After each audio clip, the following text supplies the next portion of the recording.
segment, and the first thing I want to talk about is Ron Paul. We talked a little about Newt Gingrich crazy talk, but we have recent reports that have resurfaced in the wake of Ron Paul's ascendance about things that were said in Ron Paul leaflets distributed by Ron Paul's consulting firm during his brief absence from Congress. And some of the comments include things like this regarding the LA riots in 1992 over the Rodney King verdict. Quote, Order was only restored in LA when it came time for the blacks to pick up their welfare checks.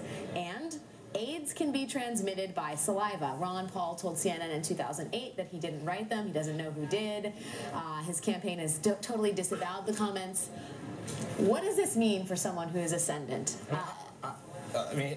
He's lived his life on the outskirts of American politics, and the fact that he's polling in at 20% in Iowa is a bit of an anomaly, but he's still the same guy who ran for president as a third-party candidate in 1988, left the Republican Party, has been outside the mainstream, and is doing well. I'm not any great scholar of the sort of hierarchy of code words, but Newt Gingrich is on the trail today calling Barack Obama a food stamp president. That's true. I don't know how that compares to the LA riots comment, but they seem to be in the same ballpark. Well, the good news for America is that Ron Paul will never be president. The bad news for the Republican Party is that a fifth of Republican primary goers in Iowa think that he ought to be.